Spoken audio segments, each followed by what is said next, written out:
ሰዎች ሲያሞግሷችሁ ወዮላችሁ አባቶቻችሁም ለሐሰተኛ ነቢያት እንዲሁ ያደርጉላቸው ነበር ለምትሰሙ እውነት እላችኋለሁ ጠላቶቻችሁን ውደዱ ለሚጠሏችሁ መልካም አድርጉ የሚረግሟችሁን መርቁ ለሚበድሏችሁም ሰዎች ጸልዩ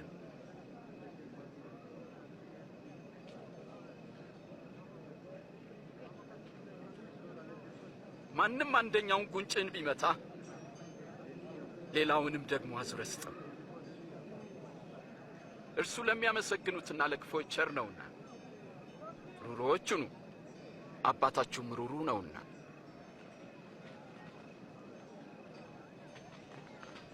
ኢየሱስ ሆይ አድነን እንዳይፈረድባችሁ እናንተም አትፍረዱ እንዳትኮነኑ እናንተም ማንንም አትኮንኑ ይቅር በሉ እናንተም ይቅር ትባላላችሁ ጌታ ሆይ መንገድህን አሳየን ማንንም በእኔና በቃሌ የሚያፍር ቢኖር የሰው ልጅ በታላቅ ክብሩ ከሰማይ በተገለጠ ጊዜ በአባቱና በመላእክት ፊት ያፍርበታል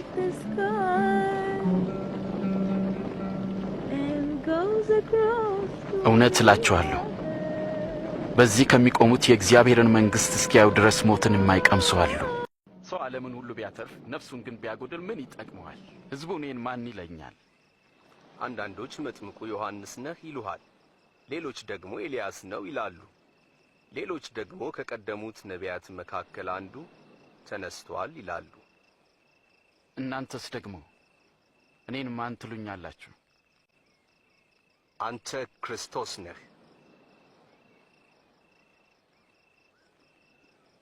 ይህንን ለማንም ሰው እንዳትናገሩ የሰው ልጅ ብዙ መከራ ሊቀበልና ሊጣል እንዲሁም ሊገደል በሶስተኛውም ቀን ሊነሳ ይገባዋል ጌታ ሆይ እኔ እከተልሃለሁ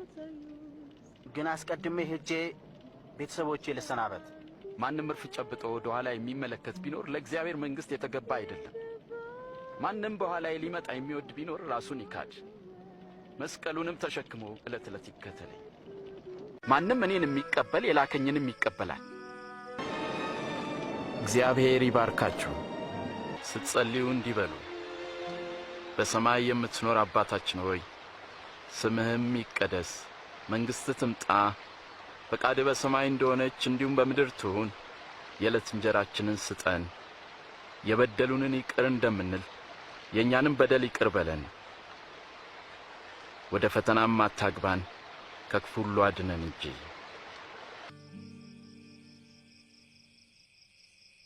እንግዲህ ከነዚህ ከሶስቱ በወንበዴዎች ለወደቀው ባልንጀራ የሆነው ማን ነው ደግ የሰራለት ሰው ነው እናንተም እንዲሁ አድርጉ ሕፃናትን ወደ እኔ ይመጡ ዘንድ አትከልክሏቸው የእግዚአብሔር መንግሥት እንደነዚህ ላሉት ናትና እውነት እላችኋለሁ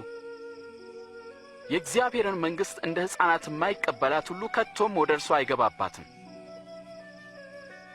ማንም እነዚህን ሕፃናት በስሜ የሚቀበል እኔን ይቀበላል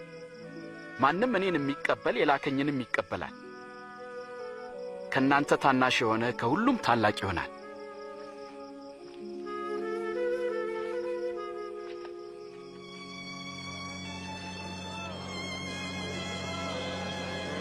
አሳልፋ የምትሰጠኝ እጅ አሁን በማዕድ ከኔ ጋር ናት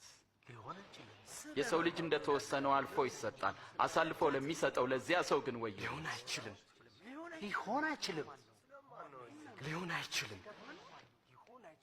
ከዳተኛውን ንገረን ሊሆን አይችልም